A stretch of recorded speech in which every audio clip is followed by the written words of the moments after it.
Ampifirenena mandrakariva riavana malala no zontsika miona toy izao mifampahery fampizara mofonaina koa indrindra amin'ity andro ity ho antsika. Ao aminao reny ny fahasoavana sy ny fiadanana. Fanandriamanitra ray sy Jesosy Kristy tombontsika izay nanolotra ny tenany ny fahotantsika anafahany antsika amin'izao mpiarabelona ratsy fanazao araka ny siram-pon'Andriamanitra raintsika. Amen. Alarobia 13 Martsa 2022 banjinantsika lohateny hoe manorina ny fanekeny tompo. Andeha riavana idera sakalany san'Andriamanitra isika. Miatombena amin'Andriamanitra tokoa ianao ry fanahy fa izy no antenaiko. Izy tokoa no vatolamo sy famonjena ahy dia fiarovana ravoa tsy mangozozo aho. Andriamanitra no kinany famonjena ahy sy ny voninahitra. Io vatolamoko mafy sy iariko teo amin'Andriamanitra. Matoky azy mandrakariva ianareo ry olona. Amen.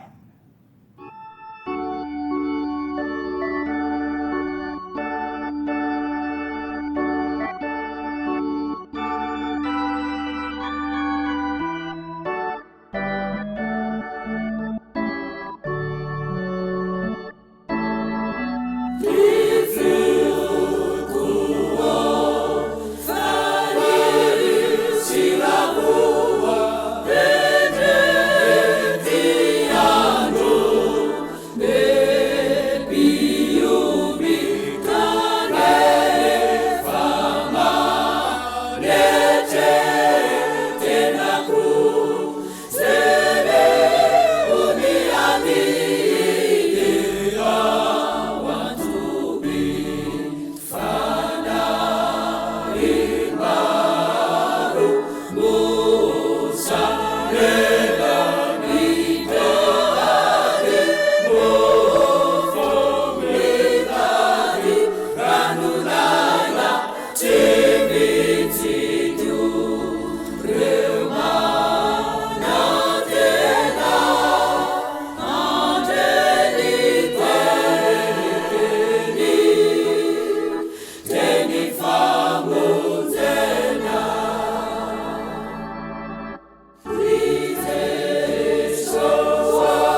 ivavaka isika.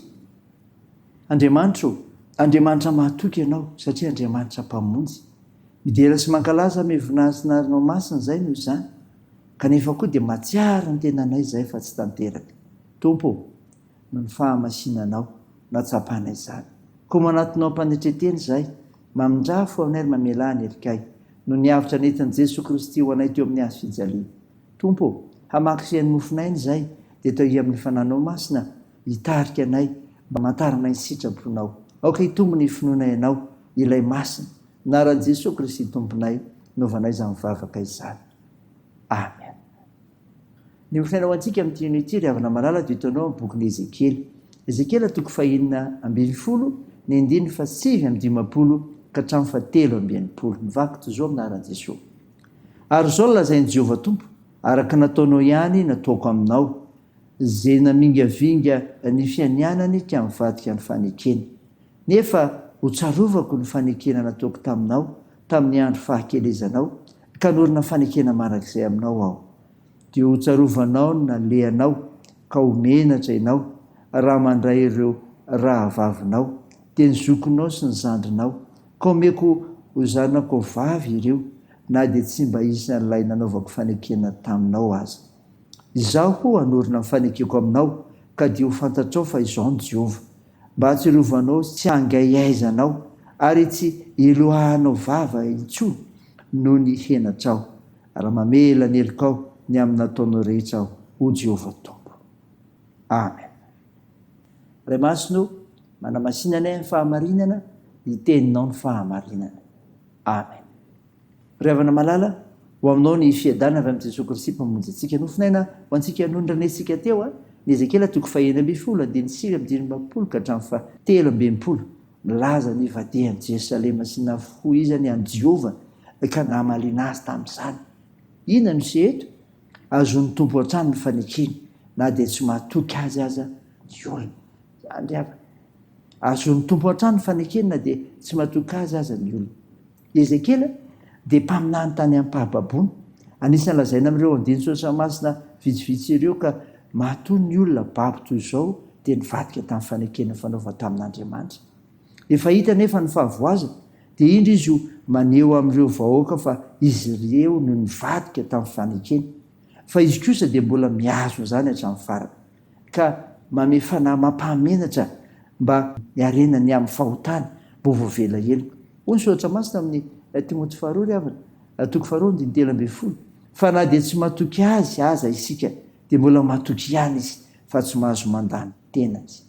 Tsara ny tompontsika ry havana, fa raha toa misy moa isika tsy manana izany fanahy mahalala-menatra sy manenina amin'ny fahotana vitsy zany, mba azontsika tsaina ve ny fahampotehana teraka zany amin'ny fiainantsika. Mampandiny teny zany ry havana, Andriamanitra dia izao tazona amin'ny fanekeny, fa isika matetika tsy matoky. Ka mizary havana ho matoky. Fa mba reto fa fahampotehana no ateraky ny tsy azontsika manatanteraka ny sitrapon'Andriamanitra. Teo an'Andriamanitra ny voninahitra. Dia vavaka isika. Tompo, saotra no Mofonaina nomeno anay izay manamafy fa ny Andriamanitra ivavahanay dia matoky hatrany. Fa ny olona kosa dia mivadibadika, ka mila matsiaro tena mibebaka mba hamelana ny heloka. Vavaka aminao ary izay ahay ametraka izao asa fitony filazany tsara izao, sy ny azakazaka masina tanterahan'ny fiangonana, ka hita ianao ireo tompona andraikitra rehetra eo amin'ny fiangonan'i Jesosy Kristy eto Madagasikara, manomboka hatrany amin'ny filoha sy ireo birao mpiandraikitra fohibe, ny mpiandraikitra fohibe, ireo mpiasa imbonana, ny président synodaly, ireo mpitandrina ny fitandremana misy azy, ary ireo kristiany isam-batan'olona rehetra, omeno hery, fahasalamana, finoana matanjaka, aiza mijoro vavy nombeninao, ary anaraka ny tolo-tsaina avy amin'ny fananao masina. Mety manateraka ireo vina ny fiangonanao, ka hatoky sy hifampitsinjo amin'izay atao, iseho ny voninahitra ao Andriamanitra. Vavaka aminao izay, Jesosy vonjeo ny firenenay, mesahany fanahy masina eto Madagasikara, sy tranon'ireo mararika omenao fanantenana. Toany ny asa fitsaboana, ampiarezonao izay azony manjoa ary vonjeo ny mareso zokiolona ary savirana. Tao io ny fihazakazany amin'ny asa mandrara, ny fianarana ny tokantrano ary ny fikasanay. Ny vavaka ay dia atao any aminaran'i Jesosy Kristy mpamonjy anay, izay fanampahandrinay koa ny vavaka manao hoe: ranay eo izay min-danitra, ho masina anie ny anaranao, ho tonga anie ny fanjakanao, atao anie ny sitraponao ety an-tany ho tahaka ny an-danitra.